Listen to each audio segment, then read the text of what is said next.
The champagne glass slipped from my hand and shattered against the marble floor of the grand ballroom at the Ritz-Carlton downtown. 200 pairs of eyes turned toward me, but I only saw one thing. My sister Madison wrapped in the arms of my boyfriend Marcus on the dance floor, her lips pressed against his like they'd been practicing this moment for months.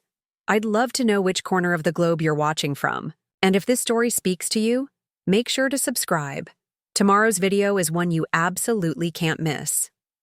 My name is Charlotte Winters, and 10 years ago, my sister destroyed what I thought was the most important night of my life. She had no idea she was actually handing me the keys to everything I'd ever dreamed of. The music didn't stop. The golden lights kept spinning across the ceiling. The photographer kept clicking away, capturing what everyone assumed was just another magical prom moment. But standing there in my custom-designed emerald green gown, watching my twin sister betray me in front of our entire senior class, I felt something crack inside me that would never quite heal the same way. Marcus had been my boyfriend for 2 years. 2 years of study dates, movie nights, holding hands in the hallways of Westfield Academy. 2 years of planning this exact moment, our senior prom at the most exclusive venue in Chicago. I'd coordinated everything: the limo, the dinner, reservations at Le Bernardin, the matching boutonniere that cost more than most people's entire prom budget. I'd even helped him pick out his tuxedo from Brooks Brothers because Marcus came from money, but he'd never learned how to spend it with style. Madison wore red that night, blood-red silk that clung to her curves like liquid fire. She'd claimed she couldn't find a date, played the victim so convincingly that our parents insisted I help her feel included. So I'd arranged for her to join our group, to ride in our limo, to sit at our table. I'd even lent her my grandmother's diamond earrings because she said they would make her feel less invisible next to me. The betrayal wasn't just the kiss. It was the way Marcus held her, like he'd been waiting his whole life for permission to let go of me. His hands pressed against the small of her back with a familiarity that made my stomach turn. This wasn't a moment of weakness or confusion. This was recognition. This was coming home. I stood frozen for what felt like hours but was probably only 30 seconds. Long enough for my best friend Sarah to reach my side, her face pale with shock. Long enough for the whispers to start rippling through the crowd like wildfire. Long enough for me to notice that several people had their phones out, recording what would become the most humiliating moment of my teenage life. "Charlotte," Sarah whispered, her voice barely audible over the music. "We should go." But I couldn't move. I was transfixed by the sight of my sister's manicured fingers threading through Marcus's hair, the same hair I'd run my fingers through countless times while we watched movies in his family's home theater. The same hands that had helped me pick out that red dress were now claiming everything that was supposed to be mine. When they finally broke apart, Madison's eyes found mine across the dance floor. For a split second, I saw something flicker across. Her face, not guilt, not shame, but satisfaction. Pure, undiluted satisfaction. She'd won something she'd been competing for, and the victory tasted exactly as sweet as she'd imagined. Marcus followed her gaze and saw me standing there in my shattered crystal and borrowed diamonds. His face went white, then red, then settled into something that looked almost like relief, like he'd been waiting for this moment too, for the courage to stop pretending he wanted to be with me. The DJ transitioned into a slow song, and other couples moved onto the dance floor, creating a buffer between us. But Madison and Marcus didn't move apart. They swayed together like they belonged there, like I was the intruder in this scene. That's when I noticed him. Alexander Kane stood near the bar, nursing a glass of what looked like whiskey despite being 18. He was Marcus's best friend, his shadow since childhood, but tonight he wasn't watching Marcus. He was watching me with an expression I couldn't quite read. There was anger there, but it wasn't directed at me. His jaw was clenched tight, his usually perfect hair slightly disheveled like he'd been running his hands through it. Alexander had always been the quiet one in their trio. While Marcus was charming and athletic, Alexander was mysterious and intense. He came from old money, the kind of wealth that didn't need to prove itself with flashy cars or designer clothes. His family owned half of downtown Chicago, but he wore his power like an expensive suit, so well-tailored you barely noticed it was there. He set his glass down and started walking toward me, his movements purposeful and measured. Everything about Alexander was measured. His words, his expressions, his rare smiles. But there was something different about him tonight, something dangerous simmering just beneath his composed surface. "Charlotte," he said when he reached me, his voice low and steady. "Dance with me." It wasn't a question. It was a command wrapped in velvet, the kind of quiet authority that came from knowing you could buy and sell everyone in the room before breakfast. I looked back at Marcus and Madison, still lost in their stolen moment, then at Alexander's extended hand. His fingers were long and elegant, bearing his family's signet ring, a piece of jewelry worth more than most people's cars. "I don't think," I started. "Trust me," he interrupted, and something in his tone made me place my hand in his. The moment his fingers closed around mine, everything changed. Not in the fairy tale way I'd imagined my prom night would unfold, but in something deeper and more complex. Alexander led me onto the dance floor, positioning us directly in Marcus and Madison's line of sight. When he pulled me into his arms, I caught a whiff of his cologne, something expensive and subtle that made my head spin. "Let them watch," he murmured against my ear, his breath warm against my skin. "Let them see what they just threw away." We moved together with surprising grace, considering we'd never danced before. Alexander was taller than Marcus, broader in the shoulders, and when he held me, it felt different. Steadier, more intentional. Like he'd been thinking about this moment longer than either of us wanted to admit. "You knew," I said. "Not really. A question, I suspected," he replied, his hand pressing gently against my lower back, guiding me through a turn. "Marcus has been asking questions about Madison for weeks. What she liked, what she was doing, whether she was seeing anyone." The words hit me like a physical blow. Weeks. They'd been planning this for weeks, maybe months, while I'd been planning our perfect prom night, our perfect senior year, our perfect future. "Why didn't you tell me?" Alexander's green eyes met mine, and for the first time since I'd known him, I saw something vulnerable there. "Would you have believed me? Or would you have thought I was trying to break you up because I—" He stopped himself, jaw tightening. "Because you what?" I pressed, but he just shook his head and spun me again, this time bringing me closer when I came back to him. Close enough that I could feel the heat of his body through his perfectly tailored tuxedo. Close enough that I could see the flecks of gold in his green eyes. The song ended, but Alexander didn't let go of me. If anything, his grip tightened slightly, like he was afraid I might disappear if he loosened his hold. "Charlotte." Marcus's voice cut through the applause for the band. He was standing behind me, Madison nowhere to be seen. "Can we talk?" I turned in Alexander's arms but didn't step away from him. Marcus looked younger somehow, smaller, like the confidence that usually surrounded him had been stripped away. His bow tie was crooked, his hair mussed from Madison's fingers. "Talk?" I repeated, surprised by how steady my voice sounded. "About what, Marcus? About how you've been planning to humiliate me in front of our entire class? About how you've been using me to get close to my sister?" "It's not like that," he said quickly, but his eyes darted away from mine. "It just happened. Madison and I, we have this connection." Connection. I tasted the word like it was poison. "Is that what you call it when you betray someone who's been nothing but loyal to you for 2 years? Alexander's hand moved to the small of my back, a gesture of support that didn't go unnoticed. Marcus's eyes narrowed as he took in our proximity, the way Alexander seemed to tower over him despite being only a few inches taller. "Alex?" Marcus said, his voice carrying a warning. "This doesn't concern you." "Actually," Alexander said, his voice taking on that dangerous edge I'd heard earlier, "I think it concerns me quite a bit. Charlotte is my friend too. And friends don't let friends get publicly humiliated by cowards."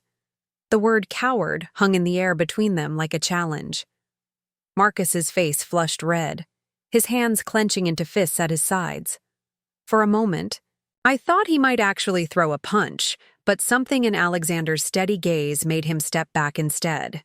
"This is between Charlotte and me," Marcus said, but his voice had lost its conviction. "No," I said, surprising myself with the firmness in my tone. "This is between you and your conscience, Marcus. If you have one." I turned away from him, away from the scene, away from the prying eyes and whispered conversations. Alexander moved. With me, his presence solid and reassuring at my side. We walked toward the exit, leaving Marcus standing alone on the dance floor where he'd destroyed everything we'd built together.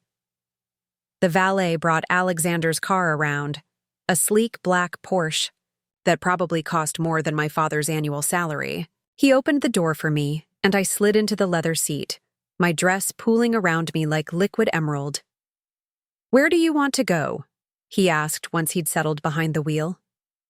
I looked back at the hotel, at the golden light spilling from the cave windows, at the life I'd thought I wanted disappearing behind us. Anywhere but here. A lot of love and effort went into bringing this story to life. If you're enjoying it, we'd be so grateful if you'd subscribe to our channel. Now back to where we left off. Alexander nodded and pulled into traffic, the city lights blurring past us like fallen stars. Neither of us spoke for several blocks, but the silence wasn't uncomfortable. It was charged with possibility, with the recognition that something fundamental had shifted between us in the space of a single dance. What I didn't know then was that Marcus and Madison thought they'd won something that night. They thought they'd claimed the prize and secured their happiness at the expense of mine. They had no idea they'd just set in motion a series of events that would change all of our lives in ways none of us could have imagined. 10 years later, when I walked down the aisle in a Vera Wang gown that cost more than most people's cars, when I said I do to the man who'd held me together on the worst night of my teenage life, when I became Mrs. Alexander Kane and inherited not just his name but his empire, Marcus and Madison finally understood what they'd actually lost that night. But that's getting ahead of the story. On prom night, all I knew was that everything I'd believed about love and loyalty and family had been shattered in the space of a single song. And the only person who seemed to understand the magnitude of that destruction was the boy who'd always stood in the shadows, watching, waiting, and planning for the moment when he could step into the light. What nobody knew that night was how much I had invested in Marcus Thompson. Not just emotionally, but practically, financially, and socially. While everyone saw the golden couple walking the halls of Westfield Academy, they never saw the scaffolding I'd built to support that image. Marcus came from money, but his family's wealth was all tied up in appearances. His father owned a chain of struggling car dealerships across Illinois, and his mother spent more on maintaining their Winnetka mansion than they actually earned. They lived in that precarious space where you look wealthy from the outside while scrambling to pay the bills behind closed doors. I discovered this during our first year together, quite by accident. I'd gone to his house for dinner, and while waiting in his father's study, I'd seen the stack of past due notices partially hidden under golf magazines. Electric bills, country club fees, property taxes, all stamped with red warnings about disconnection or foreclosure. Marcus had been mortified when he found me there, his face burning with shame as he quickly shuffled the papers into a drawer. "My dad's just reorganizing his filing system," he'd mumbled, but we both knew the truth. That's when I understood why he'd been working 3 different part-time jobs while maintaining his 4.0 GPA. The job at the golf course on weekends, the tutoring sessions after school, the mysterious family obligations that kept him busy most evenings. He wasn't building character or college applications. He was trying to keep his family's house of cards from collapsing. So I started helping. Quietly, carefully, in ways that preserved his pride while actually solving his problems. When he mentioned needing money for SAT prep courses, I won a scholarship through a contest I'd never entered, a contest I'd actually funded myself through my summer job savings. When his car broke down junior year, I convinced my parents to let him borrow our spare Mercedes indefinitely, claiming it would be safer than me driving alone to all my college prep activities. The prom expenses had been entirely mine.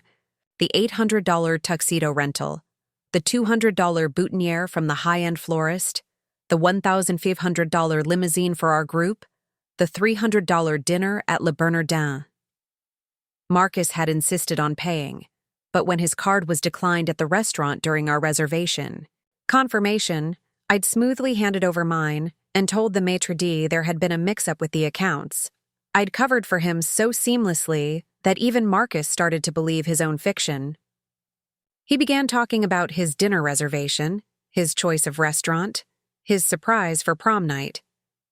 I let him have the credit because I thought that's what love was, making your partner feel successful, even if you were the one doing the work. But it went deeper than money. I was the one who'd cultivated Marcus's social status at Westfield Academy. When we'd started dating sophomore year, he'd been a scholarship kid from the wrong side of Winnetka, smart and athletic, but completely out of his depth in our world. Of designer handbags and weekend trips to family estates in the Hamptons, I'd taught him how to navigate our social circles, which fork to use at formal dinners, how to make small talk with parents at fundraising galas, which clothing brands signaled, belonging versus trying too hard. I'd introduced him to the right people, included him in the right gatherings, vouched for him when some of the more elitist families questioned his background. More importantly, I'd protected him from the cruelty that could destroy someone's reputation at our school. When Jennifer Blackwell had started spreading rumors about Marcus's father's financial troubles, I'd shut it down by strategically revealing that Jennifer's own family was being investigated for tax evasion. When Brad Ashford had mocked Marcus's second-hand tennis racket at the country club, I'd arranged for Marcus to win a brand-new Wilson Pro staff in a charity raffle. I'd even helped him academically, though he was naturally brilliant. Marcus was one of those students who understood concepts intuitively, but struggled with the political aspects of school success. I'd coached him on which teachers responded to which approaches, how to frame his scholarship status as an asset rather than a liability, and how to position himself for the recommendation letters that would secure his admission to Northwestern. By senior year, Marcus Thompson had transformed from a nervous scholarship student into one of the most popular, respected guys in our class. Girls wanted to date him, guys wanted to be his friend, and teachers held him up as an example of what hard work could achieve. What they didn't know was that his success was built on my foundation, my connections, my money, and my unwavering support. I'd never asked for credit. I'd never even hinted that I expected recognition for what I'd done. I genuinely believed that this was how relationships worked. You lifted each other up, you covered each other's weaknesses, you presented a united front to the world while handling the messy realities in private. The irony was devastating. While I'd been building Marcus up, Madison had been doing absolutely nothing except existing in our orbit. She'd never had a serious boyfriend, never excelled academically, never developed any particular talents or interests.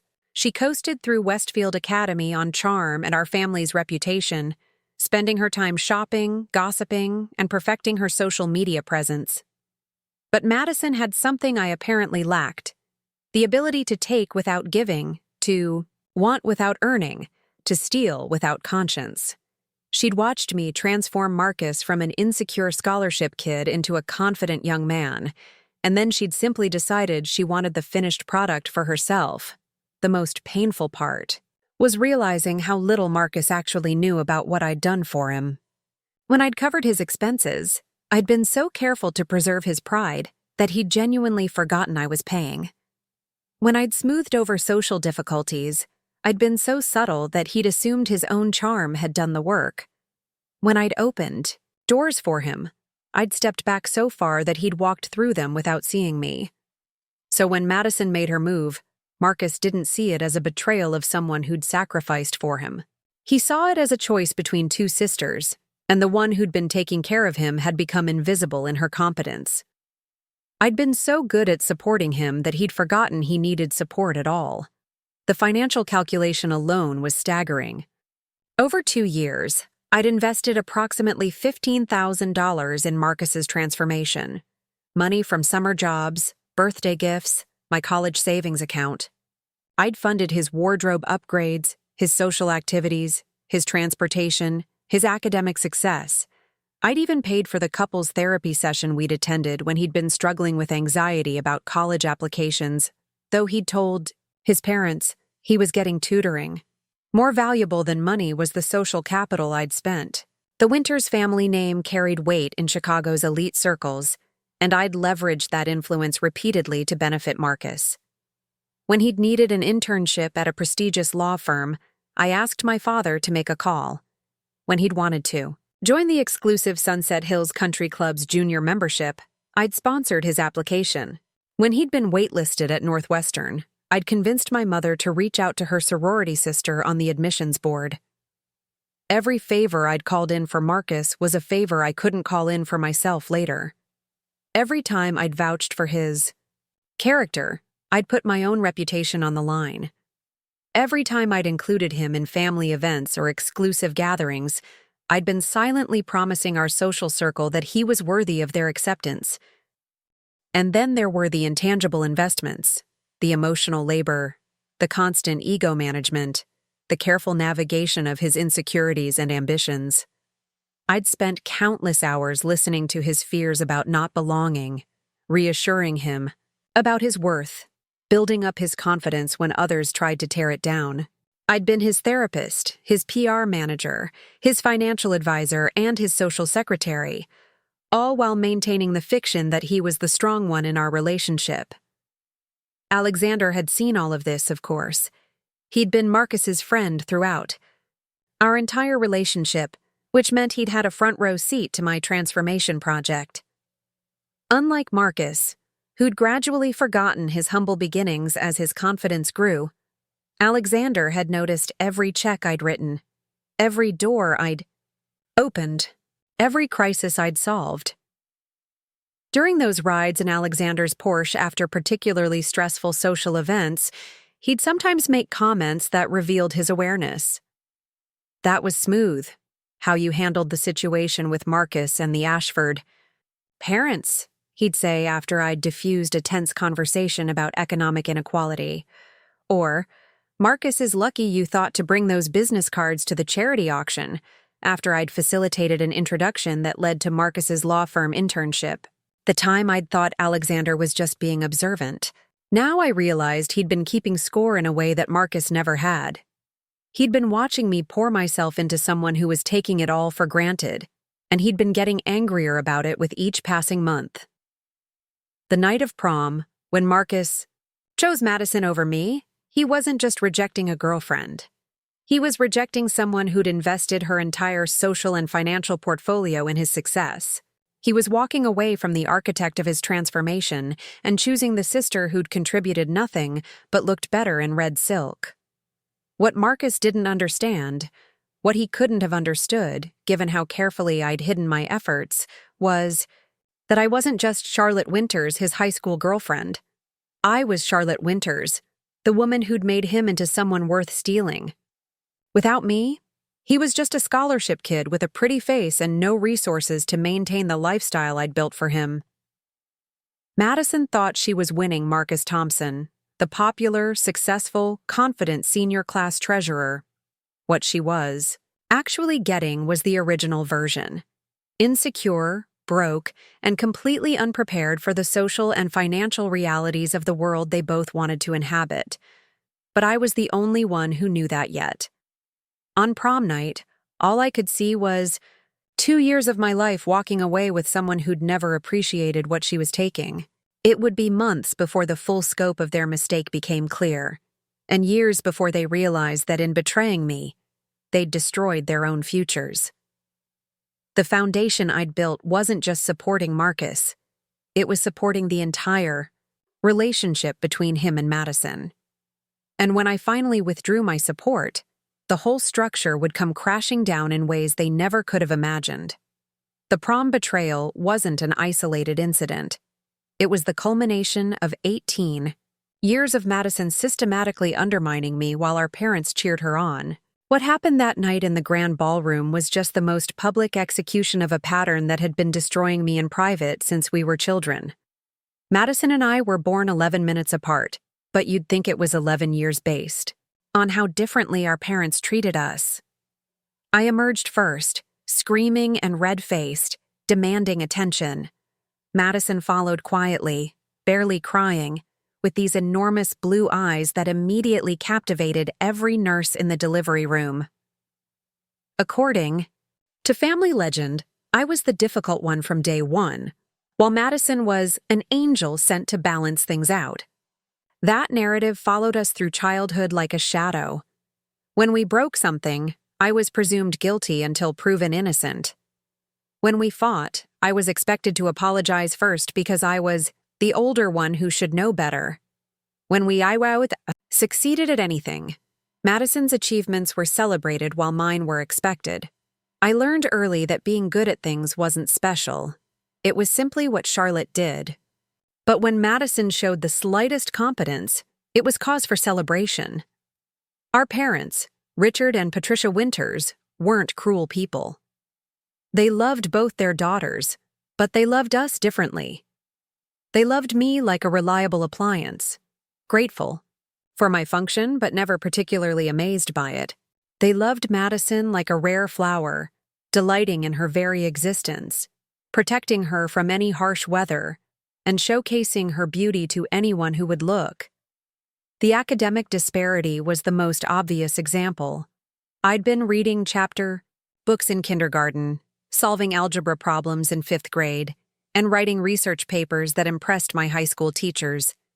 I maintained a perfect 4.0 GPA while juggling student council, debate team, volunteer work, and 3 different academic honor societies. When report cards came home, my parents would nod approvingly and ask if I'd thought about taking any fun classes like art or music.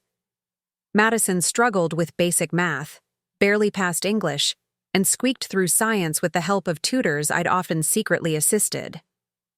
Her best grade was a B+ in fashion design, and when that report card came home, our parents threw a celebration dinner at Morton's Steakhouse. "We're so proud of you for finding your passion," my mother had gushed, while I sat there remembering all the A+ papers I'd written that barely earned a good job text message. The social dynamics were even more painful. Madison was conventionally beautiful in that effortless way that made people stop and stare. Golden blonde hair that caught sunlight like spun silk, bright blue eyes, a smile that could disarm world leaders.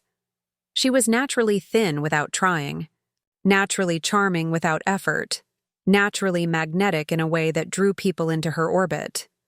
I was pretty too, but in a way that required work. My hair was a darker blonde that needed highlights to catch attention. My eyes were green, but not startlingly so. I had to watch what I ate, had to learn how to apply makeup skillfully, and had to develop my personality to compensate for not being a natural showstopper. I was attractive through effort. Madison was beautiful through genetics. At family gatherings, relatives would coo over Madison while complimenting me on my achievements. Madison is going to be a model, they'd predict, and Charlotte is going to be a doctor or lawyer or something important. They meant it as a compliment, but the underlying message was clear. Madison was valuable for existing, while I was valuable for performing. The pattern extended to friendships as well. Madison had dozens of casual friends who orbited around her, like satellites, drawn by her natural charisma and the reflected glory of being in her inner circle. She never had to work to maintain these relationships. People simply wanted to be near her, to bask in her attention, to feel special when she chose to notice them. My friendships were deeper, but required more effort. I had to be the organizer, the problem solver, the one who remembered birthdays and planned gatherings and mediated conflicts. Sarah Hutchinson had been my closest friend since middle school, but even she sometimes got distracted when Madison was around, laughing a little, too hard at Madison's jokes or seeking her approval in ways that stung. The worst part was how Madison wielded her natural advantages. She didn't just passively receive preferential treatment, she actively cultivated it, often at my expense. If I mentioned being excited about something, Madison would suddenly develop an interest in the same thing. If I brought a friend home, Madison would charm them until they started asking about her instead of focusing on me. If I received praise for an accomplishment, Madison would somehow redirect the conversation to her own struggles, turning triumph into sympathy. Take the incident with David Chen in sophomore year. David had been my lab partner in advanced chemistry, and over months of working together, we'd developed a friendship that felt like it might become something more. He was quiet, intelligent, genuinely kind, exactly the type of person I found attractive. He'd started sitting with me at lunch, walking me to classes, even asking for my help with college prep strategies. Madison noticed, of course. She always noticed when I was happy about something. One day, she started showing up to my chemistry classroom after school, claiming she needed help with her basic biology homework. David, being the gentleman he was, offered to help her too. Madison would giggle at his explanations, touch his arm while asking questions, and generally deploy her full arsenal of charm. Within 2 weeks, David was spending more time helping Madison with her remedial science homework than working on our advanced chemistry projects. When he asked her to the Sadie Hawkins dance instead of me, Madison accepted with wide-eyed surprise, as if she hadn't orchestrated the entire situation. "I hope you're not upset," she'd said to me that night, her voice dripping with false concern. "I know you two were friends, but he asked me and I didn't want to hurt his feelings by saying no. You understand, right? You're always so good about putting other people first." That phrase, "you're always so good about putting other people first," became Madison's favorite weapon. She used it every time she took something that should have been mine, framing her selfishness as my selflessness, making her theft sound like my gift. The pattern intensified as we got older and the stakes got higher. When I was named valedictorian, junior year, Madison suddenly developed an interest in academic recognition. She couldn't compete with my grades, so she lobbied successfully to create a new award for Most Improved Student and campaigned until she won it. The ceremony featured both of us on stage, but somehow Madison's inspirational journey, from D's to C's, got more applause than my perfect academic record. When I was elected student council president, Madison decided she wanted to be homecoming queen. She couldn't run on qualifications or leadership experience, so she ran on popularity and beauty. Her campaign was essentially vote for the pretty one, and it worked. On homecoming night, while I was managing the logistics of the dance and ensuring everything ran smoothly, Madison was on the football field wearing a tiara and waving to the crowd. The college application process revealed the full extent of our parents' bias. I applied to 12 top-tier universities, including Harvard, Yale, Stanford, and Princeton. My application package was flawless: perfect grades, perfect test scores, leadership positions, volunteer work, glowing recommendation letters. I'd worked for 4 years to build the kind of resume that guaranteed admission to elite schools. Madison applied to 3 colleges, all of them backup schools I wouldn't have considered safety options. Her grades were mediocre, her test scores were below average, and her extracurricular activities consisted mainly of shopping and social media management. But when she got waitlisted at her first choice, a small liberal arts college in Vermont, our parents hired a college consultant and a test prep tutor and spent $10,000 on application enhancement services. When I got into Harvard with a partial scholarship, the family celebration lasted exactly 1 dinner. When Madison got off the wait list at Middleton College, our parents threw a weekend-long party and invited 50 people to celebrate their little miracle worker. "We're just so proud that Madison overcame her challenges," my mother explained to anyone who would listen. "Charlotte has always been naturally gifted, but Madison had to work so hard to get where she is." The implication was that my achievements were effortless and therefore less valuable, while Madison's mediocre results represented tremendous personal growth and deserved greater recognition. I'd learned to expect this inversion by then, but it still cut deep every time. The Marcus situation was simply the latest and most devastating example of a lifelong pattern.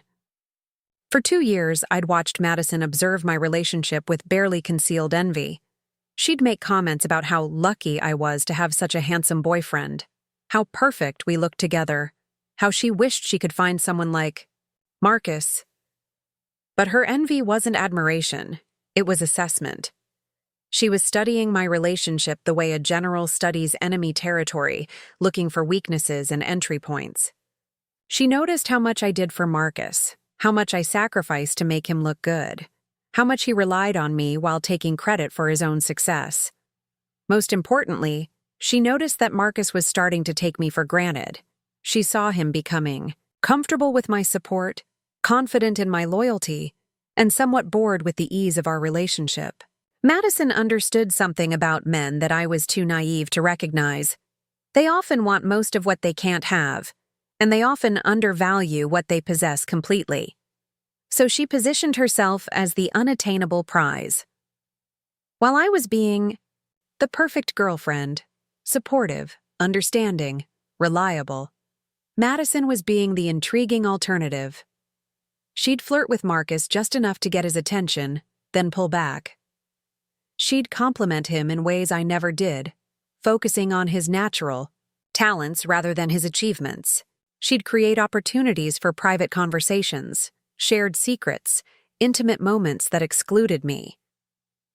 The prom betrayal was devastating, not because it was unexpected, but because it was so predictable. Madison had spent 18 years taking things that should have been mine while making it look like I was freely giving them away. She'd perfected the art of appearing innocent while systematically destroying my happiness, and Marcus was just her latest victim. Except this time, I was the victim too. What made it worse was that everyone always took Madison's side, or at least refused to take mine. Our parents, our relatives, our friends, they all bought into the narrative that Madison was the harmless, beautiful one who couldn't help being irresistible, while I was the serious, capable one who should be above petty jealousy. But that night, at prom, watching my sister wrap herself around my boyfriend like she owned him, something fundamental shifted in me. I finally understood that this wasn't about sibling rivalry or normal family dynamics. This was about a person who had spent her entire life systematically undermining me, taking my accomplishments, stealing my opportunities, and diminishing my worth, all while maintaining the facade of innocent sisterly love. For 18 years, I'd been Charlotte the reliable one, Charlotte the understanding one, Charlotte the one who puts other people first. But standing there in my emerald green gown, watching Madison claim the relationship I'd built and the man I'd transformed, I decided I was done being that Charlotte. It was time to become someone else entirely. Someone who played by Madison's rules instead of my own. Someone who understood that in our family, taking was rewarded while giving was exploited. Someone who finally realized that if you want to win against someone who fights dirty, you have to be willing to fight dirty too. The war between Madison and me had been going on for 18 years. She'd won every battle by default because I'd never realized we were fighting. But that was about to change. Starting that night, I was going to stop being the victim of her manipulations and start being the architect of her downfall. She thought she'd won against Marcus. She had no idea she'd just declared war on someone who'd spent 18 years learning exactly how to destroy her. 3 days after prom, while Madison was still glowing from her victory and Marcus was avoiding my calls, I accidentally discovered that their betrayal had been months in the making. What I'd witnessed on the dance floor wasn't a spontaneous moment of passion. It was the culmination of an elaborate deception that made my stomach turn and my blood run cold.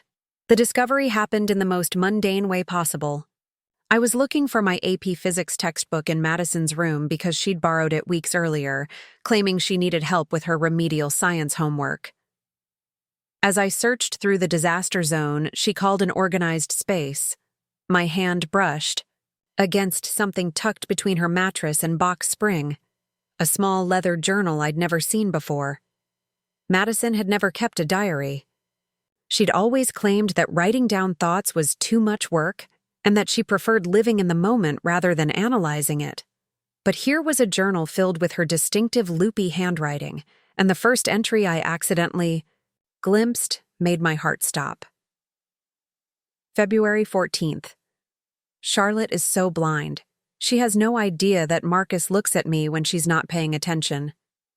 Today, in the hallway, when she was talking to Mrs. Peterson about her Harvard application, he was staring at my legs. I pretended not to notice, but I made sure to adjust my skirt just enough to keep his attention. Operation Valentine is officially underway. Operation Valentine. She'd given her scheme to steal my boyfriend a code name like she was planning a military coup. My hands trembling, I flipped through more pages, each entry revealing a level of calculation that made me physically nauseous. Madison hadn't just decided she wanted Marcus on a whim. She'd been studying our relationship for months, identifying weaknesses, and systematically exploiting them. February 28th. Charlotte spent $300 on Marcus's new suit for the debate tournament. She didn't even tell him how much it cost, just said it was a small surprise. He's starting to take her money for granted, which is perfect. Meanwhile, I complimented his eyes today, and he blushed like a middle schooler. Men are so simple. March 15th. Overheard Charlotte on the phone with her college counselor, stressing about financial aid applications. She's been spending so much money on Marcus that she might not be able to afford Harvard's full tuition. What an idiot. If I were Marcus, I'd want someone who invested in herself, not someone who throws money at a guy to keep him interested. March 22nd. Today, I asked Marcus to help me with my car trouble. Charlotte was at debate practice, so it was just the two of us in the parking lot. I made sure to lean over the engine a lot, and I accidentally got grease on my white shirt. When he tried to help me clean it off, I could see him fighting not to look at my chest. The poor boy is starving for attention that doesn't come with a lecture about responsibility. Each entry was worse than the last, revealing not just Madison's manipulation of Marcus, but her detailed analysis of my every action and how she could use my own good intentions against me. She'd been watching me build Marcus up, and she'd been positioning herself as everything I wasn't, carefree instead of serious, available instead of busy, appreciative instead of expectant. April 8th. Charlotte is driving herself crazy planning the perfect prom night. She's researched restaurants for 2 weeks, spent hours coordinating with the limo company, and I'm pretty sure she's already bought Marcus's boutonniere. She thinks she's being romantic, but she's actually being controlling. Men don't want someone who manages their lives. They want someone who makes them feel alive. That's going to be my edge. April 15th. Marcus texted me today asking if I thought Charlotte seemed stressed lately. Bingo. This is exactly what I've been waiting for. I told him that Charlotte puts a lot of pressure on herself to be perfect, and that sometimes I worry. She sees their relationship as another project to manage rather than something to enjoy. Then I said that he deserves someone who appreciates him for who he is, not who they want him to become. He didn't respond immediately, which means he's thinking about it. April 20th. Charlotte spent another $200 on prom details today.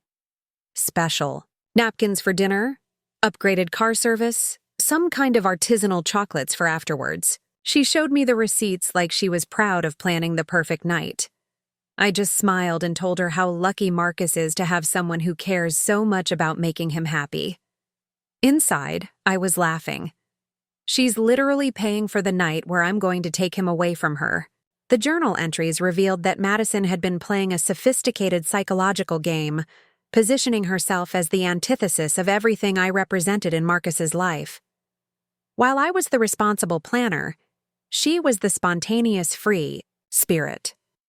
While I was the intellectual equal who challenged him, she was the admiring audience who made him feel superior. While I was the long-term investment who required maintenance, she was the immediate reward who demanded nothing. But the most devastating entry was dated just 1 week before prom. April 28th. Had coffee with Marcus today while Charlotte was at her college interview. Finally made my move. Told him I've been feeling confused lately because I think I'm developing feelings for someone who's unavailable. When he asked who, I said I couldn't tell him because it would complicate everything and hurt someone I love. Then I looked at him just long enough to plant the seed before changing the subject. Hook, line, and sinker. He spent the rest of our conversation trying to get me to elaborate. By the time we left, he was looking at me like I was the most fascinating woman in the world. Later that night, he texted me asking if we could talk privately sometime soon.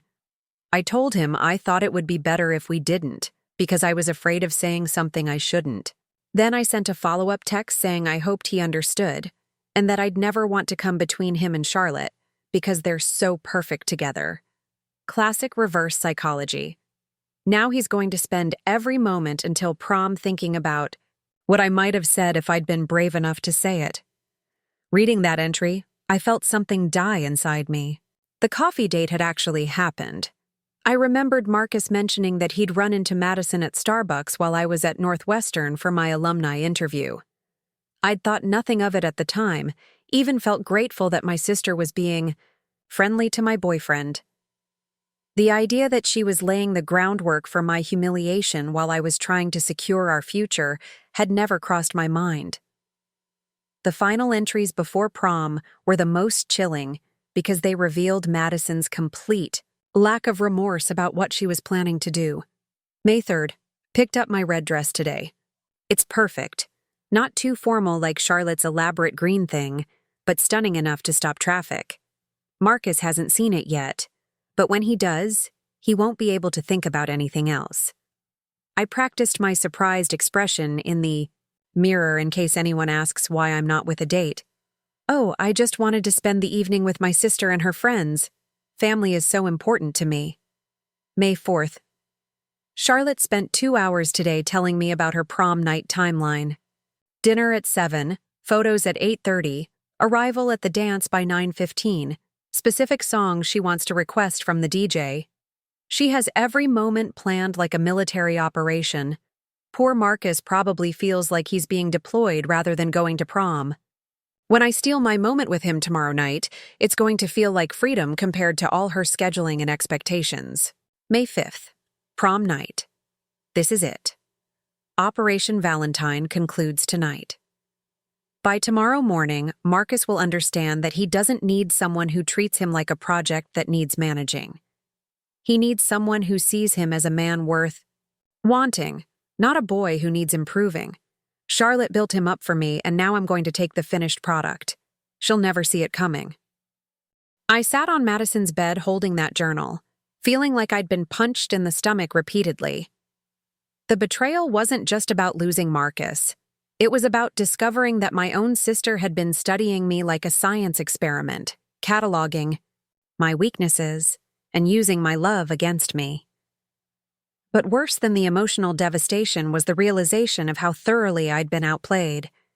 While I'd been focused on being the perfect girlfriend, Madison had been becoming the perfect alternative. While I'd been investing in Marcus's future, she'd been investing in his fantasies. While I'd been building something real and substantial, she'd been crafting an illusion that was ultimately more appealing. The journal also revealed something else that made my blood run cold. Marcus hadn't been an innocent victim of Madison's manipulation. He'd been an active participant in the emotional affair that preceded their physical betrayal. The The text messages, the private conversations, the coffee dates. He'd been choosing to engage with Madison's advances while accepting my financial and emotional support. I photographed every relevant page of that journal with my phone, creating a digital record of Madison's months-long campaign to destroy my relationship. But as I was returning the journal to its hiding place, I discovered something else that made my discovery even more devastating. Tucked in the back pages were printed screenshots of text messages between Madison and Marcus, dating back to March. She'd been keeping trophies of their secret communication, evidence of how their relationship had developed behind my back. The messages started innocuously enough, Marcus thanking Madison for listening when he felt stressed, Madison offering encouragement about college applications.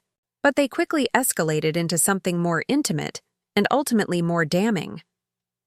Marcus: sometimes I feel like Charlotte sees me as this project she's trying to perfect, rather than just accepting me as I am. Madison: you're already perfect, exactly as you are. Anyone who can't see that doesn't deserve you. Marcus: I know she means well, but the constant planning and organizing makes me feel like I'm failing some test I didn't know I was taking. Madison: relationships shouldn't feel like tests. They should feel like coming home.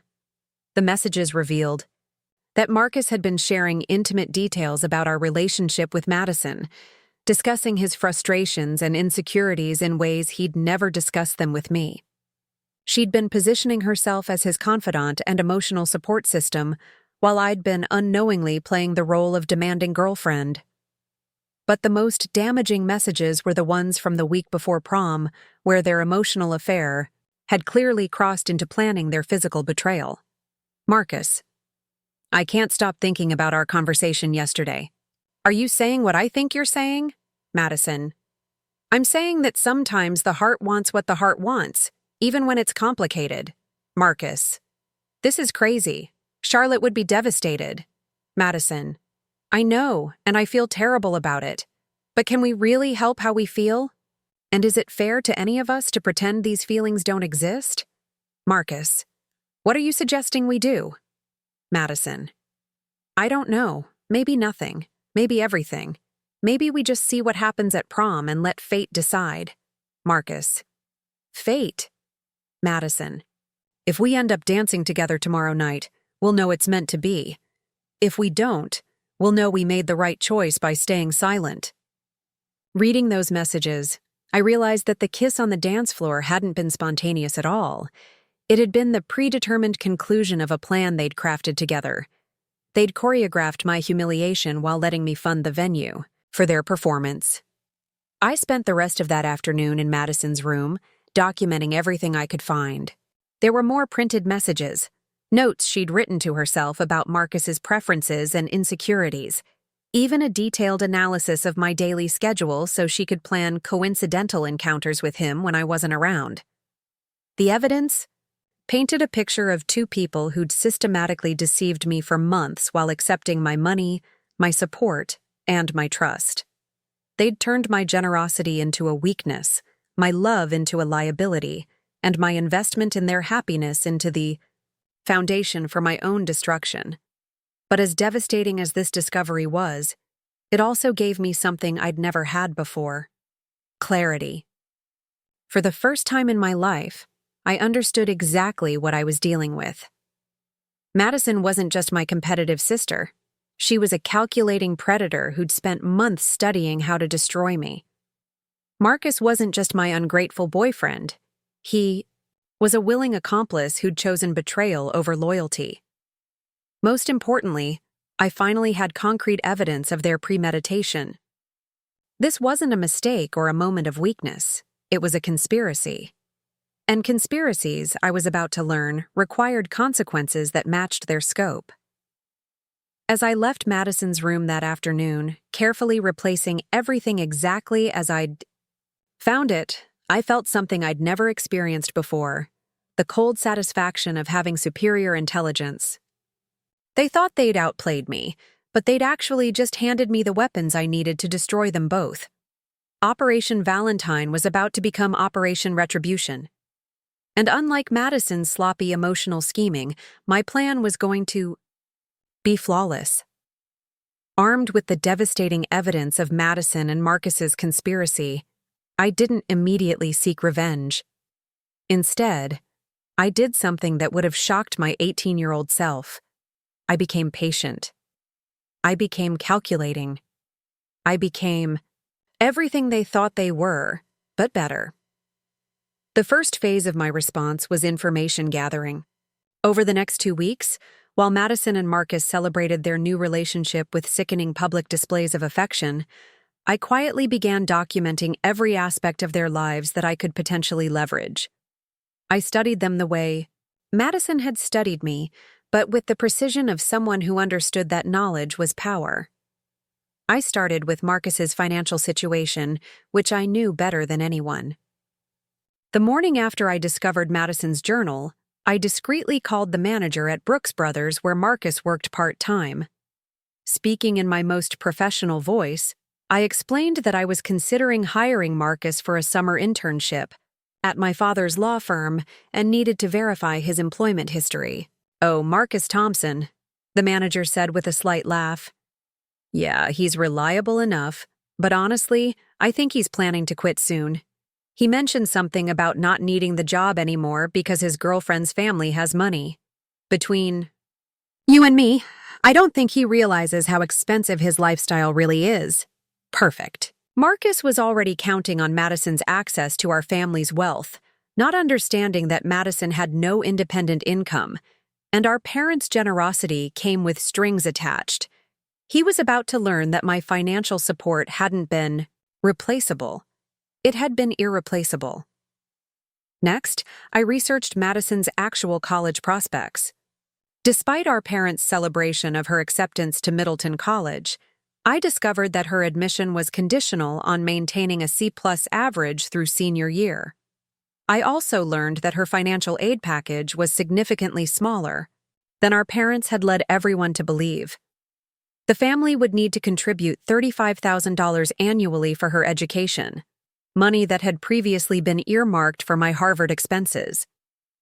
This created an interesting dynamic.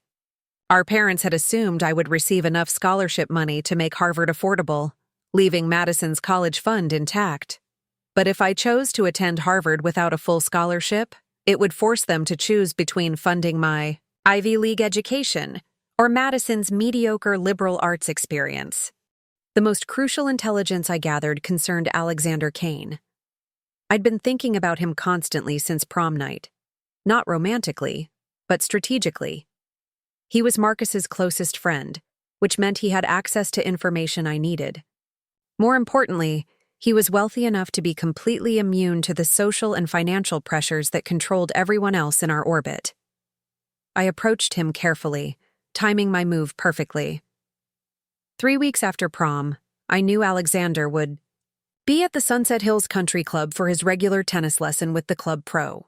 I'd learned his schedule from years of being around Marcus, but I'd never acted on that knowledge before. I arrived at the club wearing a simple white tennis dress that I'd borrowed from my mother's closet. Nothing flashy, nothing attention-seeking, just understated elegance that suggested confidence rather than desperation. I positioned myself at the poolside cafe with a book and a glass of iced tea, close enough to the tennis courts to be visible, but far enough away to seem coincidental. Alexander spotted me immediately. After finishing his lesson, he approached my table with that same measured confidence he'd displayed on prom night. "Charlotte," he said, settling into the chair across from me without being invited. "Interesting choice of venue." "I needed somewhere quiet to read," I replied, closing my copy of The Art of War, a choice that wasn't coincidental. "Somewhere I could think without interruption." "And how's that working out for you?" His green eyes studied me with the same intensity I remembered from prom night.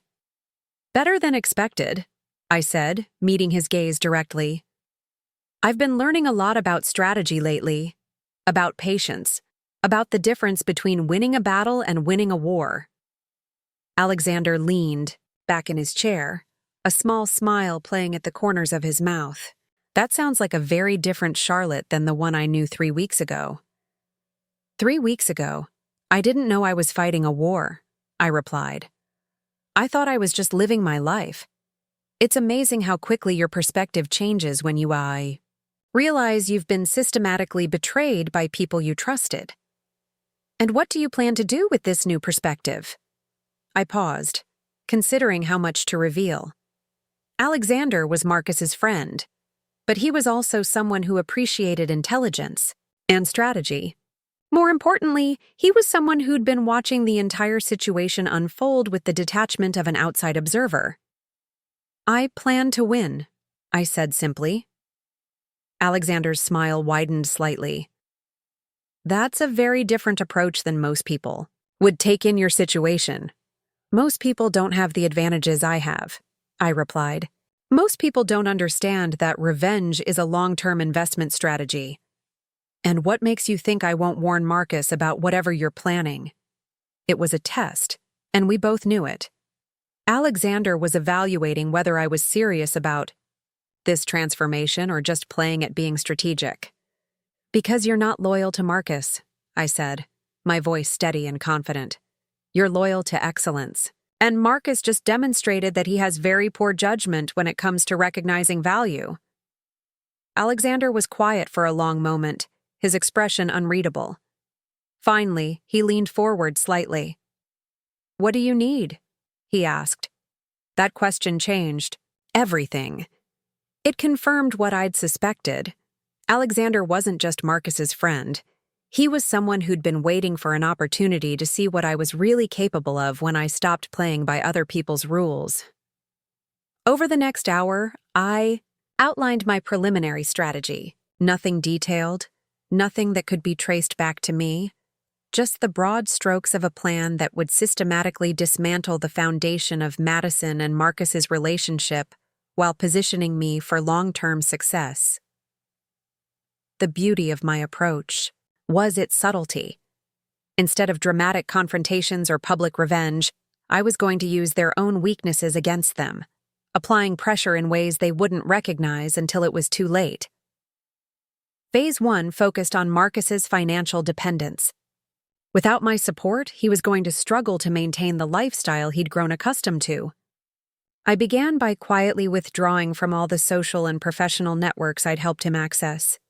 The internship at my father's law firm that he'd been counting on for the summer. I mentioned to my father that Marcus seemed distracted by personal issues and might not be the best candidate for such a demanding position.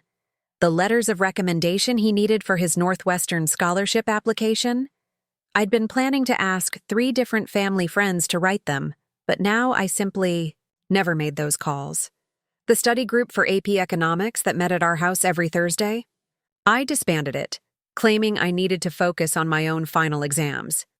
Each withdrawal was individually insignificant, but collectively they created a pattern of lost opportunities that Marcus began to notice by the second week. His grades started slipping because he no longer had access to my notes and study strategies. His social standing began to erode because he was no longer invited to events he'd attended as my +1. His financial situation became precarious because he'd grown accustomed to expenses I'd been covering without him realizing it. Phase 2 targeted Madison's vulnerabilities, which were numerous and exploitable. Her conditional acceptance to Middleton. College required maintaining specific grades, but Madison had always relied on tutors and extra help to achieve even mediocre results. I had been her primary academic support system throughout high school, helping her with homework, editing her papers, and explaining concepts she couldn't grasp on her own. I stopped helping immediately. When Madison asked for assistance with her senior thesis, I claimed I was too busy with my own Harvard preparations.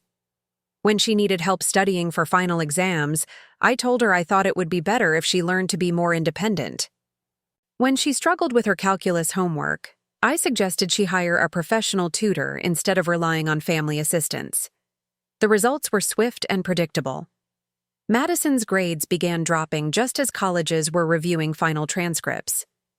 Her senior thesis, written without my editing and guidance, came back with a C and a note from her teacher about disappointing work from a student with such potential. Her calculus grade fell to a D+, putting her dangerously close to failing to meet her college's admission requirements. But the most effective part of Phase 2 was psychological. I began subtly undermining Madison's confidence in her relationship with Marcus by highlighting all the ways they were fundamentally incompatible. During family dinners, I would casually mention articles about successful relationships requiring shared intellectual interests or similar long-term goals. When Madison talked about her future plans, I would ask pointed questions about how those plans aligned with Marcus's academic and career ambitions.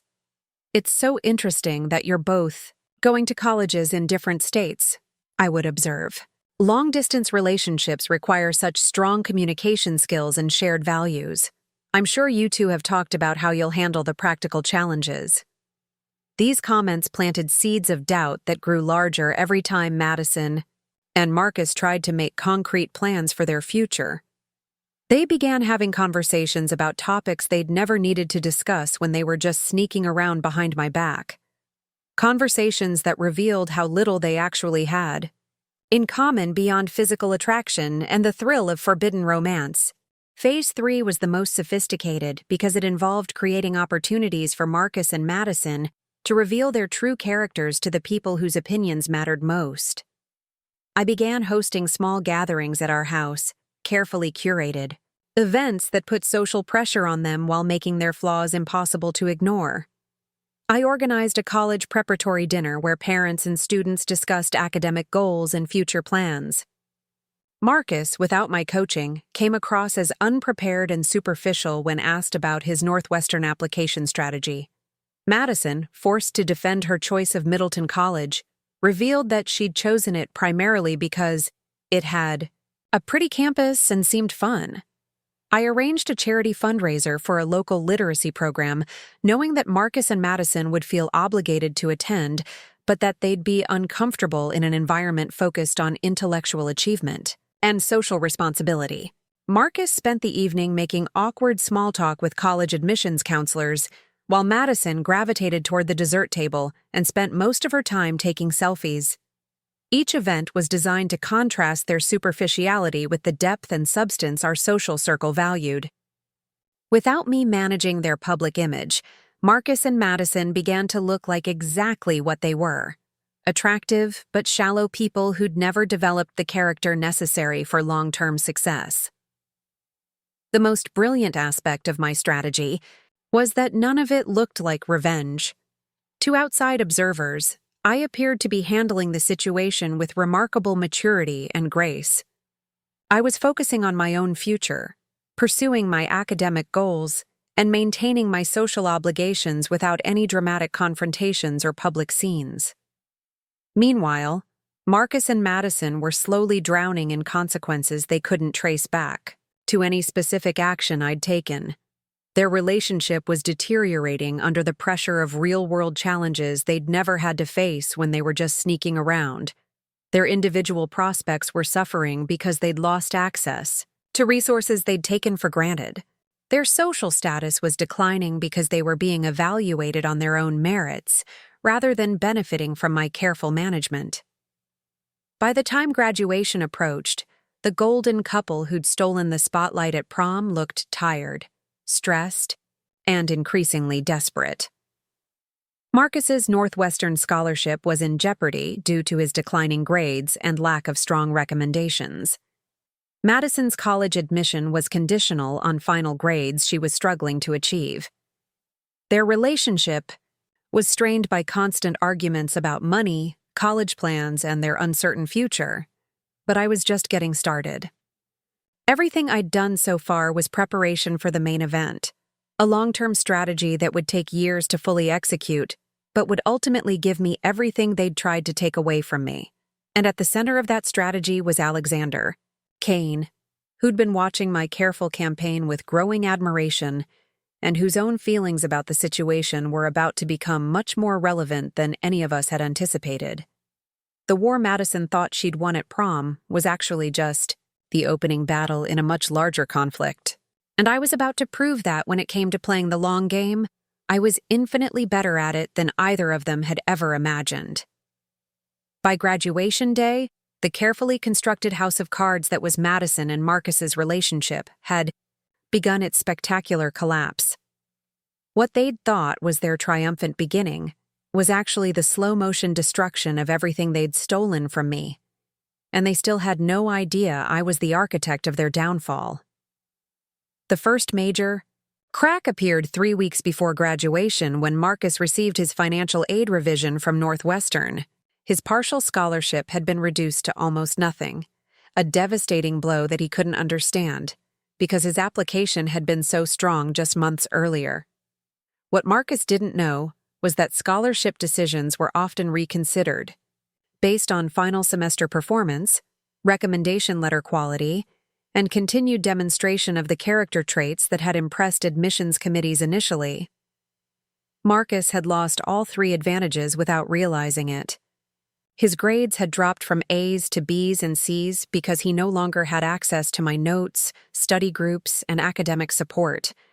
The recommendation letters he'd been counting on never materialized because I'd never made the calls I'd promised to make. Most damaging of all, his behavior during senior year had created whispers in our community about his character and judgment. The phone call came on a Tuesday evening while I was having dinner with my parents. Marcus called our house. Phone, something he'd never done before, because I'd been ignoring his attempts to reach me on my cell.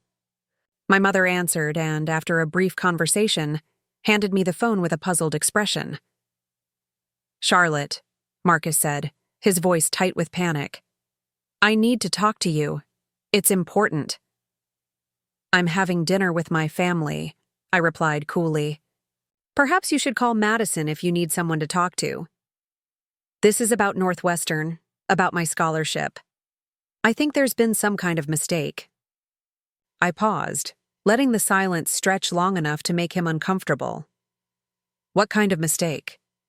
"They're saying my aid package has been recalculated based on updated academic and character assessments. They're cutting my funding by 60%. Without that money, I can't afford to go." "That's terrible, Marcus," I said, my voice perfectly neutral. "Have you spoken to your guidance counselor about it?" "She says there's nothing she can do. The decision is final." "Charlotte, I know things have been weird between us since prom, but I need help figuring this out. You're the smartest person I know when it comes to college stuff." The irony was delicious. After months of betraying me, Marcus was calling to ask for the exact kind of help he'd thrown away when he chose Madison. But this was bigger than just financial aid. This was Marcus finally understanding that his success had never been self-generated. "Afraid I can't help you," I said calmly. "I'm sure Madison can figure something out. She seems very resourceful."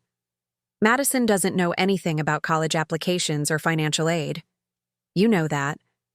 Then perhaps you should have considered that before you decided to pursue her instead of maintaining our relationship." There was a sharp intake of breath on his end. "Charlotte, please. I know I hurt you, but this is my entire future we're talking about." "Yes," I said quietly. "It is your future. The future you chose when you decided mine wasn't worth protecting." I hung up the phone and returned to dinner, ignoring my parents' curious questions about the call. Marcus tried calling back twice that evening, but I didn't answer. The next day, he showed up at my locker before first period, looking haggard and desperate in a way I'd never seen before.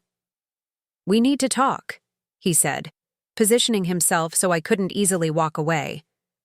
"We really don't," I replied, organizing my books with deliberate calm. "You made your choice, Marcus. Now you get to live with the consequences." "You don't understand. Without Northwestern, I don't have anywhere to go.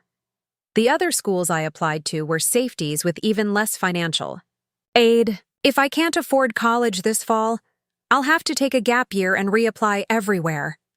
I looked at him directly for the first time since prom night. He looked smaller somehow, as if the confidence that had once defined him had been physically drained away. "That sounds like a personal problem." "Charlotte, please. I know I screwed up. I know I hurt you. But we were friends before we were anything else. Can't you help me as a friend?" The word friend hung in the air between us like a bad joke. Friends didn't conspire for months to betray each other. Friends didn't steal each other's relationships while accepting financial support from their victims. We were never friends. Marcus, I said quietly. Friends would have been honest with me about their feelings for Madison instead of conducting a secret emotional affair while I paid for your lifestyle. Friends would have had enough respect for me to end our relationship before starting a new one. What we had was a business arrangement where I provided resources and you provided companionship. Now that the arrangement is over, so is my obligation to support your future. Marcus's face went white. You're saying you won't help me because I broke up with you? I'm saying I won't help you because you're exactly the kind of person who would ask his ex-girlfriend to fix the problems created by his own bad choices. I closed my locker and started walking toward my first class. Good luck figuring it out on your own. The Marcus situation was devastating but predictable. Madison's crisis was more complex and infinitely more satisfying to watch unfold. Her academic struggles had intensified throughout April and May as I systematically withdrew my support. Without my help, Madison's senior thesis on the impact of social media on modern relationships devolved into a poorly researched collection of obvious observations and unsupported claims. When she turned it in, her teacher, Mrs. Rodriguez, scheduled a private meeting to discuss her concerns about the work. I learned about this meeting from Sarah, whose mother worked in the main office and had overheard Mrs. Rodriguez's phone call to our parents. Madison had been caught plagiarizing 3 different sources, including a blog post she'd copied almost verbatim without attribution. The academic dishonesty charge threatened not only her graduation, but her college admission. The disciplinary hearing was scheduled for the Wednesday before graduation. Madison, our parents, Mrs. Rodriguez, and the principal would review the evidence and determine whether Madison would face suspension, academic probation, or potentially lose her diploma entirely. Madison was frantic. She'd never faced serious academic consequences before, because I'd always been there to prevent her from making these kinds of mistakes. When she came to me for help, her desperation was almost pathetic. "Charlotte, you have to help me," she pleaded, cornering me in our shared bathroom at home. "They're saying I plagiarized my thesis, but I didn't mean to. I just didn't understand how to cite things properly." "You're 18 years old, Madison," I replied, continuing to brush my teeth as if she weren't having a breakdown. "If you don't understand basic academic integrity by now, that's not something I can fix in a few days. But you always helped me with citations before. You know I'm not good at that technical stuff." "Yes, I did always help you. And you never learned how to do it yourself because you assumed I would always be there to fix your mistakes." Madison's eyes filled with tears, real ones, not the strategic crying she usually deployed when she wanted something. "Please, Charlotte, I know things have been weird between us since prom, but this is my entire future. If I don't graduate, I can't go to college. If I can't go to college, I don't know what I'll do." The symmetry was perfect. Both Madison and Marcus were facing the collapse of their futures, and both were turning to me, the person they'd betrayed, for salvation. They were finally learning that actions have consequences, and that some damage can't be undone with apologies or tears. "You should have thought about your future before you decided to systematically destroy mine," I said calmly. "You made your choice when you spent months planning to steal my boyfriend. Now you get to live with the consequences of that choice." "Charlotte, please. We're sisters." I turned to face her fully, my expression as cold as I could make it. "Sisters don't do what you did to me. Sisters don't plan for months to humiliate each other in public. Sisters don't steal each other's relationships while pretending to be supportive and loving. I never meant for it to happen like that. Marcus and I, You just what? Accidentally conducted a months-long emotional affair? Accidentally planned to steal my boyfriend at the event I paid for? Accidentally documented your entire scheme scheme in a journal like it was some kind of military operation? Madison's face went white. She hadn't known I'd found her journal. That's right, I continued. I know about Operation Valentine. I know about every manipulative text message, every strategic conversation, every calculated move you made to destroy my relationship. So don't stand there and tell me you never meant for it to happen like that, because I have written evidence that you planned every single detail. Madison sank onto the edge of the bathtub, her face in her hands. What do you want from me? What can I do to fix this? Nothing, I said simply. There's nothing you can do to fix this because this isn't about what you want anymore. For 18 years, you've gotten everything you wanted by manipulating other people into giving it to you. But manipulation only works when people don't realize they're being manipulated. Once they figure it out, the game is over. The academic hearing didn't go well for Madison.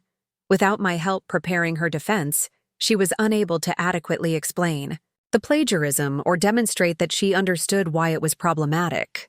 The panel decided on academic probation, a grade reduction that changed her thesis from a passing C to a failing F, and a formal notation on her transcript that would be sent to Middleton College.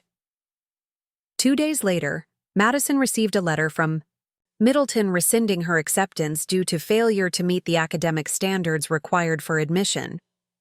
The conditional acceptance that had seemed so secure in March was revoked in May, leaving Madison without any college options for the fall. Our parents were devastated, but their attempts to intervene came too late. Middleton's decision was final, and other colleges had already filled their freshman classes. Madison would need to spend at least a year rebuilding her academic reputation before she could reapply anywhere. The social consequences were equally severe. News of Madison's academic problems and college rejection spread quickly through our small community.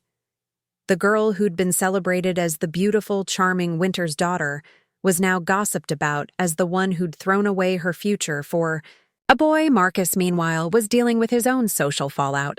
Without Northwestern, his carefully constructed image as the successful scholarship student collapsed.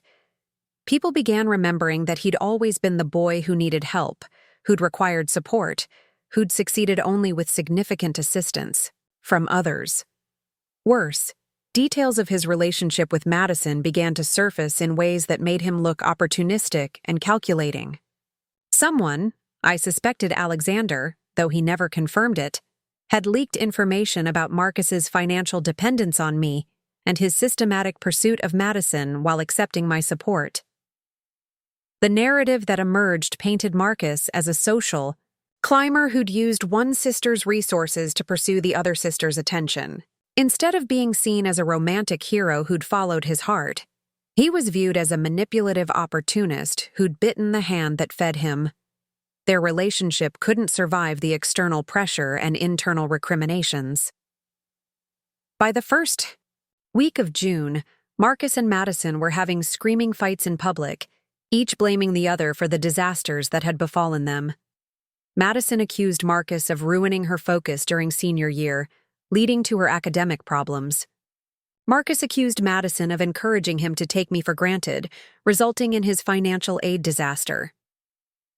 The final breakup happened at Sarah's graduation party, where they had a spectacular public fight that ended with Madison throwing her drink at Marcus and storming out in tears.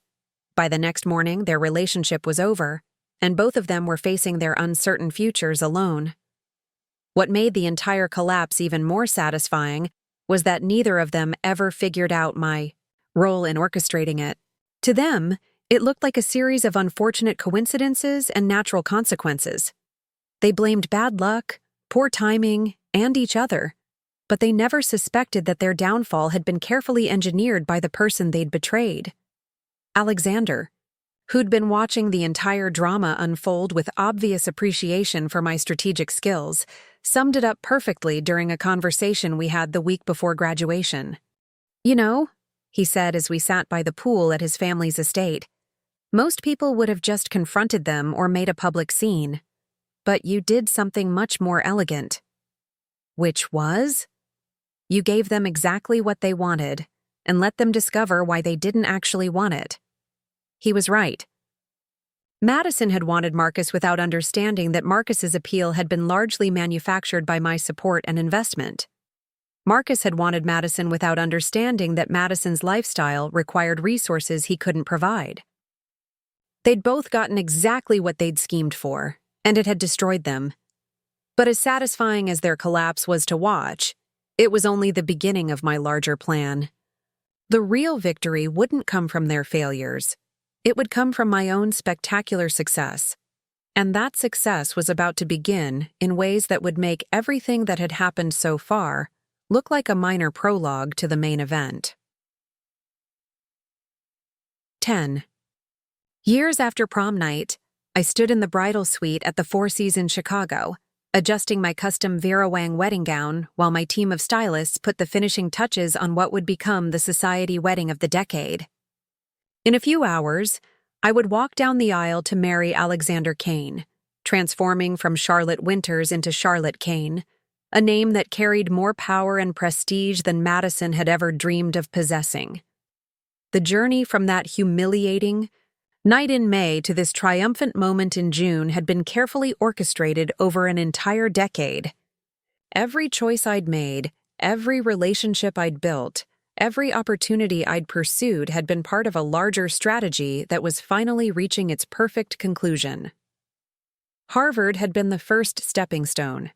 I'd graduated summa cum laude with a degree in economics and a minor in international relations, spending my 4 years building the kind of resume that opened doors throughout the financial world. But more importantly, I'd used those years to refine myself into exactly the kind of woman who belonged in Alexander's social sphere. I'd studied French and Italian to conversational fluency. I'd learned to navigate charity galas, art auctions, and private club dinners with the same ease I'd once reserved for high school social events. I'd developed sophisticated tastes in wine, art, and culture that made me a fascinating dinner companion for billionaires and ambassadors alike. During my sophomore year, Alexander and I had begun what started as a casual friendship, but slowly evolved into something deeper and more complex. He was attending Wharton Business School, studying to take over his family's vast real estate empire, but he would visit Cambridge regularly, claiming he enjoyed the intellectual atmosphere Harvard provided. What he really enjoyed, I eventually realized, was watching me transform from the heartbroken teenager he'd rescued on prom night into a formidable woman who could match his intelligence, ambition, and strategic thinking. Our relationship developed slowly, built on genuine respect and compatibility, rather than the superficial attraction that had defined my relationship with Marcus. Alexander never rushed me. He understood that trust, once broken, required time and proof to rebuild. He spent 3 years demonstrating that he was nothing like Marcus, that he valued my mind as much as my appearance, that he supported my ambitions rather than feeling threatened by them, that he saw me as an equal partner rather than a supporting character in his own story. By my senior year at Harvard, when Alexander proposed during a private dinner at the top of the Prudential Tower, I said yes, not because I was in love with his wealth or status, but because I genuinely couldn't imagine building a life with anyone else. He was the only person who'd ever seen me at my weakest moment and chosen to help me become stronger rather than taking advantage of my vulnerability. Our engagement announcement in the Chicago Tribune Society pages sent shockwaves through the community that had watched our high school drama unfold. Alexander Kane, heir to one of Chicago's oldest and wealthiest families, was marrying Charlotte Winters, the brilliant Harvard graduate who'd overcome a difficult start to become one of the city's most promising young professionals. The subtext, which everyone understood but no one mentioned explicitly, was that I had somehow maneuvered myself from public humiliation to ultimate victory in the span of a decade. The girl who'd been betrayed by her sister and boyfriend at prom was now marrying the billionaire who'd witnessed that betrayal and chosen to align himself with her instead. Madison's reaction to the engagement announcement was everything I'd hoped it would be. She called me 3 times the day it was published, her voice a mixture of shock, envy, and barely contained rage. "Are you kidding me?" she'd screamed during our final conversation. "You're marrying Alexander Kane? You're actually marrying Marcus's best friend?" "Former best friend," I'd corrected calmly. Alexander and Marcus stopped speaking years ago when Alexander realized what kind of person Marcus really was. "This is insane, Charlotte. You can't marry someone just to get revenge on me and Marcus." "You're right," I'd agreed. "I can't marry someone just for revenge. Fortunately, that's not why I'm marrying Alexander. I'm marrying him because he's intelligent, successful, honorable, and because we've built a relationship based on mutual respect rather than manipulation and betrayal." "But you have to see how this looks," Madison had protested. "Everyone's going to think you planned this whole thing." "Let them think whatever they want," I replied. "The only opinion that matters to me is Alexander's, and he's very clear about why he wants to marry me." What Madison didn't understand, what she couldn't understand, given her limited emotional intelligence, was that my relationship with Alexander had evolved organically from the foundation of shared values and genuine compatibility.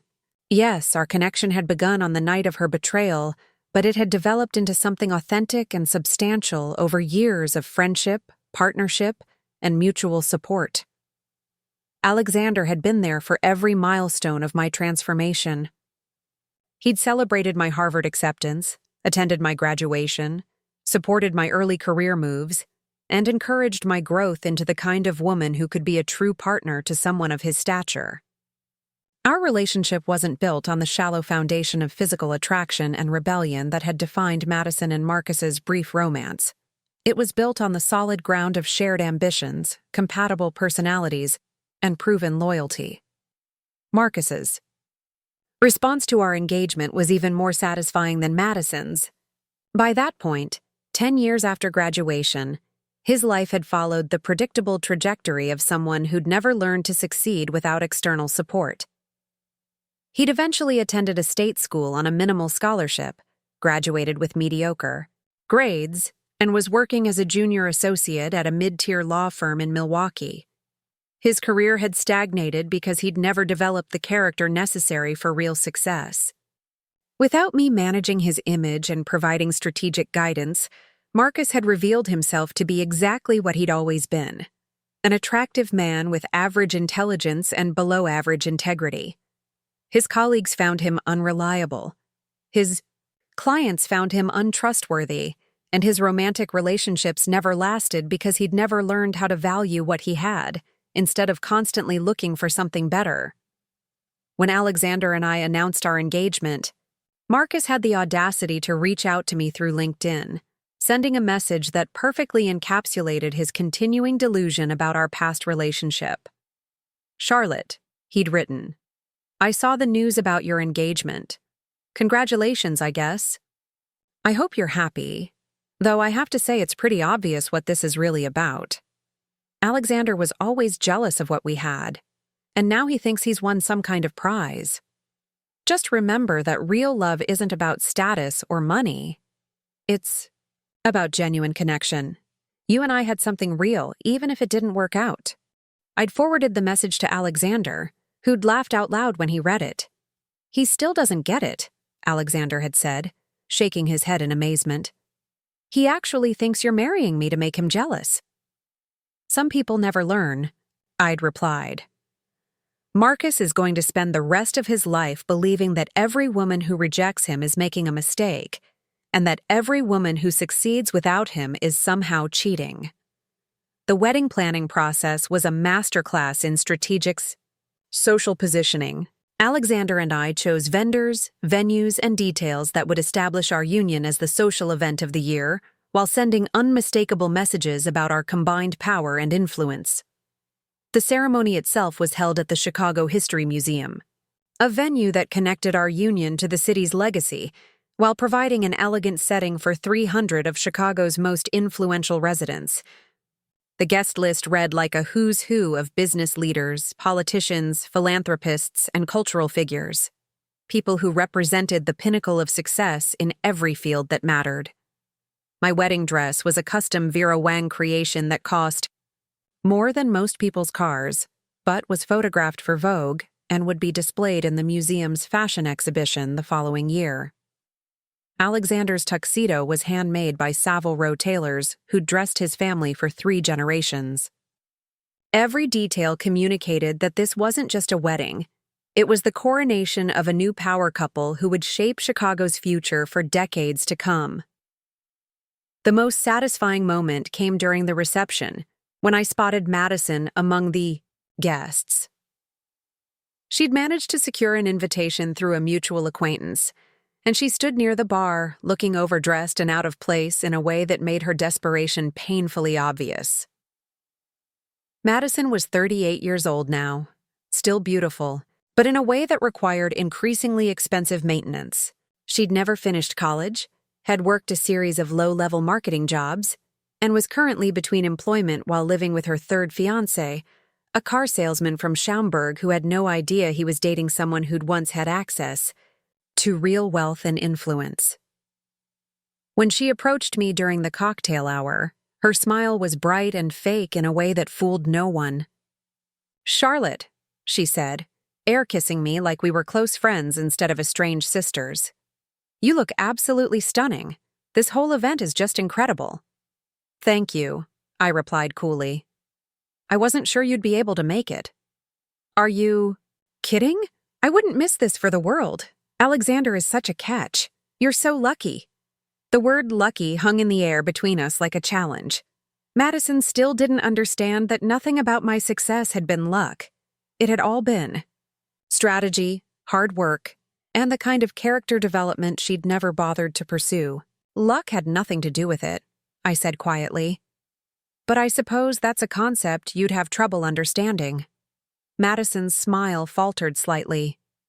"I just meant that you found someone who appreciates you. After everything that happened in high school, I'm glad you were able to move past it." "Move past it?" I repeated, genuinely amused. "Madison, I didn't move past anything. I used it. Everything that happened in high school taught me exactly what I needed to know about character, loyalty, and the difference between people who build value and people who just take it." "I don't understand what you mean." "I mean that watching you and Marcus betray me was the best education I ever received. It taught me to never again invest in people who don't appreciate investment. It taught me to recognize genuine character versus superficial charm. Most importantly, it taught me that some people are builders and some people are takers, and the secret to success is surrounding yourself exclusively with builders." I gestured around the reception, where Alexander was deep in conversation with a group of Fortune 500 CEOs, while philanthropists and artists mingled with political leaders and cultural luminaries. "Everyone in this room is a builder," I continued. "They've created something meaningful with their lives. Businesses, art, social change, lasting value. That's the world I belong in now, surrounded by people who understand that real success comes from what you contribute, not what you can manipulate others into giving you." Madison looked around the room with obvious envy, finally understanding that she wasn't just seeing a fancy party. She was seeing a completely different level of existence that she'd forfeited when she chose immediate gratification over long-term character development. "Charlotte," she said, her voice smaller now, "I know I hurt you back then. I've always regretted how things happened. Maybe we could..." "Could what?" I interrupted. "Rebuild a relationship? Become close again?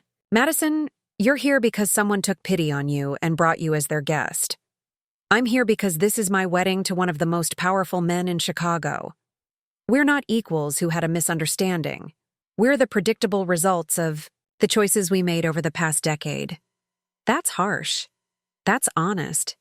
You chose to take what belonged to other people instead of building something for yourself. I chose to build something so substantial that no one could ever take it away from me. Tonight is the result of those different philosophies. As if summoned by our conversation, Alexander appeared at my side, sliding his arm around my waist with The easy intimacy of someone who knew he belonged there. "Madison," he said politely but coolly, "I didn't realize you were here." "Alexander?" she replied, her voice artificially bright. "Congratulations. You two make such a beautiful couple." "We make a formidable couple," Alexander corrected, his emphasis making it clear that beauty was the least important aspect of our partnership. "Charlotte has built something remarkable with her career and her character.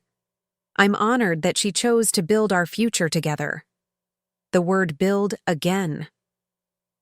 Alexander understood, as Madison never would, that everything worthwhile required construction, maintenance, and the kind of sustained effort that couldn't be faked or stolen. After Madison melted back into the crowd, Alexander and I stood together watching our guests celebrate the union we'd created through years of genuine partnership and mutual support. "Do you ever regret it?" Alexander asked quietly. "Taking the long road instead of just getting immediate revenge?" I considered his question seriously. There had been moments, especially in college, when I'd wondered if I was overthinking my response to Madison and Marcus's betrayal. It would have been easier to simply expose their conspiracy, create a dramatic confrontation, and move on with my life. But looking around at our wedding reception, at the life we'd built, the respect we'd earned, the future we'd created, I knew I'd made the right choice. "Never," I said firmly. Immediate revenge would have felt good for a day, maybe a week. But this, building something so successful that their betrayal becomes irrelevant, this feels good every single day for the rest of my life. Alexander smiled and raised his champagne glass. "To the long game." "To the long game," I agreed, clinking my glass against his. As we moved through our reception, accepting congratulations from senators and CEOs, philanthropists and artists, I caught sight of Madison one more time. She was standing alone near the exit, watching Alexander and me with an expression of such profound regret that I almost felt sorry for her. But then I remembered prom night, the calculated cruelty, the months of planning, the systematic betrayal of someone who'd only ever supported her. I remembered the journal entries detailing Operation Valentine, the text messages conspiring. With Marcus, the years of taking credit for achievements she'd never earned. Madison had made her choices, and now she was living with the consequences.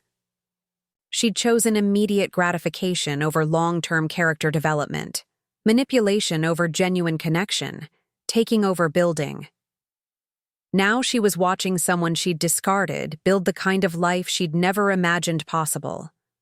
The girl, who'd thought she'd won the ultimate prize by stealing my boyfriend at prom, was now watching me marry a billionaire who valued intelligence over manipulation, character over appearance, loyalty over convenience.